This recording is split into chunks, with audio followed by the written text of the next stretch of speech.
বন্ধুরা, আমরা প্রতিদিন বিভিন্ন ব্র্যান্ডের আমের জুস পান করি, দোকান থেকে কিনে নিশ্চিন্তে খাই, বাচ্চাদের দেই এবং কি অতিথিদের আপ্যায়ন করি। কিন্তু কখনো কি ভেবে দেখেছেন আসলে কি এই জুসে আম থাকে, নাকি আমরা একটা বিশাল প্রতারণার শিকার হচ্ছি? আজকের ভিডিওতে আমরা এমন এক গোপন তথ্য ফাঁস করতে যাচ্ছি যা জানলে আপনার বিশ্বাস নড়বড়ে হয়ে যাবে। বহু বছর ধরে আমাদের কাছে যে বোতলজাত আমের জুস বিক্রি করা হচ্ছে তার উপাদান কি? সাধারণ মানুষ ভাবে বোতলে লেখা আমের জুস মানে এতে কেবল আমই থাকবে, কিন্তু বাস্তবতা সম্পূর্ণ ভিন্ন।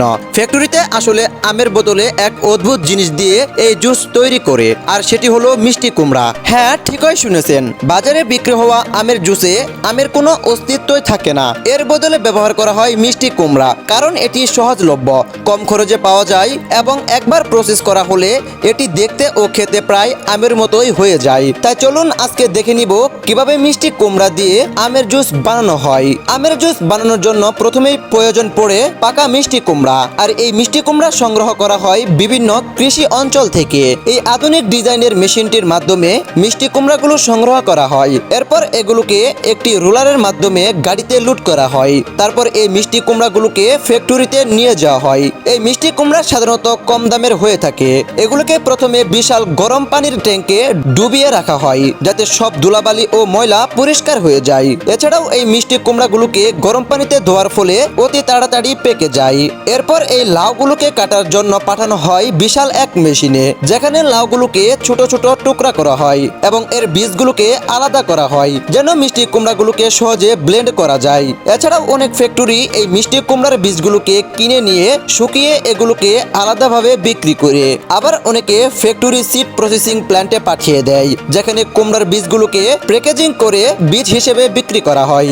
এরপর এই কাটা মিষ্টি কুমড়াকে উচ্চ ক্ষমতা সম্পূর্ণ ব্লেন্ডারে ফেলা হয়, যেখানে এই মিষ্টি কুমড়াটি সম্পূর্ণ তরলে পরিণত হয়। কিন্তু এখানেই শেষ নয়, এই তরল বিশাল ফিল্টারের মধ্য দিয়ে নেওয়া হয়, যাতে সব আঁশ ও অবাঞ্ছিত অংশ আলাদা হয়ে যায় এবং শুধু স্বচ্ছ তরল অংশটি গ্রহণ করা হয়। কিন্তু এই সাদা তরল তো দেখতে আমের জুসের মতো নয়, তাই এতে যোগ করা হয় কৃত্রিম রং, যা এটি আমের মতো উজ্জ্বল হলুদ করে তোলে। এরপর আসে সবচেয়ে গুরুত্বপূর্ণ ধাপ, আমের স্বাদ।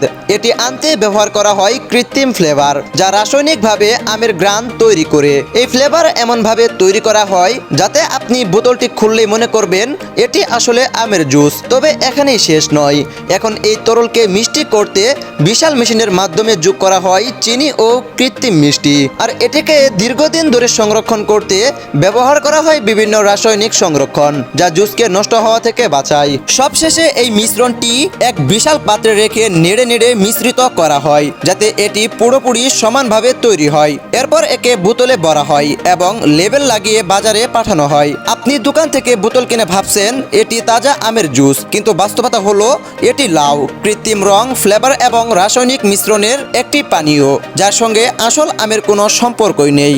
এখন প্রশ্ন হলো, আমরা কি কখনো আসল আমের জুস খেতে পারবো না? উত্তর সহজ, সবসময় বোতলের লেবেলে ভালোভাবে পড়ুন। যদি উপাদান তালিকায় ফ্লেভার বা আর্টিফিশিয়াল সুগার লেখা থাকে, তাহলে সেটি খাঁটি আমের জুস নয়। সম্ভব হলে তাজা আম কিনে বাসায় জুস তৈরি করুন। প্রকৃতি আমাদের আসল ফল উপহার দিয়েছে, তাহলে কৃত্রিম রাসায়নিক মিশ্রিত কিছু কেন খাবো আমরা? আপনি কি আগে কখনো এই বিষয়টি জানতেন? আপনার মতামত কমেন্টে জানান, আর এই গুরুত্বপূর্ণ তথ্য সবার সাথে শেয়ার করুন, যাতে কেউ প্রতারিত না হয়।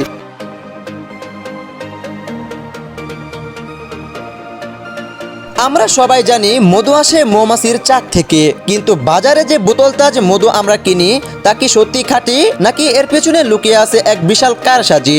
আজ আমরা আপনাদের নিয়ে যাব মধুর এক বিশাল ফ্যাক্টরিতে, যেখানে জানবেন কিভাবে তৈরি হয় এই বাজারের মধু। সত্য জানলে আপনিও চমকে যাবেন। ফ্যাক্টরিতে ঢুকতেই দেখা গেল সারি সারি বিশাল বাক্সে মৌমাছি পালন করা হচ্ছে। এই বাক্সগুলোকে বলা হয় বি হাইভ, যেখানে হাজার হাজার মৌমাছি মধু সংগ্রহণ করে মোমের চাকে জমা করছে। ফ্যাক্টরির কর্মীরা নির্দিষ্ট সময় পর পর এ চাক সংগ্রহ করে বিশাল এক প্রসেসিং প্ল্যান্টে পাঠিয়ে দেয়। এখানে প্রথমে চাক থেকে মধু বের করার প্রক্রিয়া শুরু হয়। বিশাল এক মেশিনে চাকগুলো রাখা হয়, যা ধীরে ধীরে চাককে ঘুরিয়ে মধু আলাদা করে ফেলে। এরপর সেই কাঁচা মধুকে এক বিশাল ফিল্টারিং মেশিনের মাধ্যমে পরিশোধন করা হয়, যাতে এতে থাকা মম, মৃত মৌমাছি ও অন্যান্য অশুদ্ধতা বেরিয়ে যায়। এ পর্যায়ে মধুর ঘনত্ব থাকে অনেক বেশি, যা একদম প্রাকৃতিক। কিন্তু এখানেই শেষ নয়, নয়, এখন শুরু হয় আসল খেলা। বাজারে মধুর সরবরাহ বাড়াতে এবং খরচ কমাতে কিছু ফ্যাক্টরিতে খাঁটি মধুর সঙ্গে চিনি, সিরাপ, গ্লুকোজ এবং কৃত্রিম ফ্লেভার মিশিয়ে তৈরি করা হয় এক নতুন ধরনের মধু।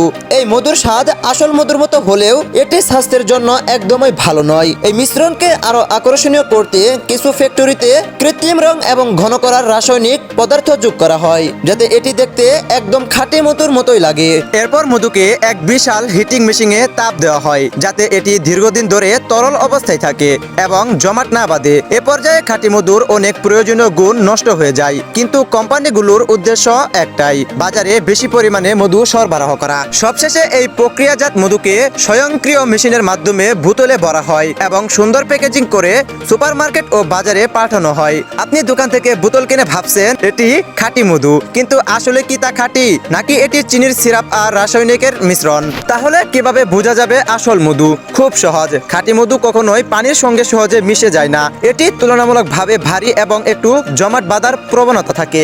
বাজার থেকে কেনার আগে লেবেল ভালো করে পড়ুন। যদি সেখানে হাই ফ্রুক্টোজ কর্ন সিরাপ বা গ্লুকোজ লেখা থাকে, তাহলে বুঝবেন এটি খাঁটি মধু নয়। আপনি কি আগে কখনো এই বিষয়টি জানতেন?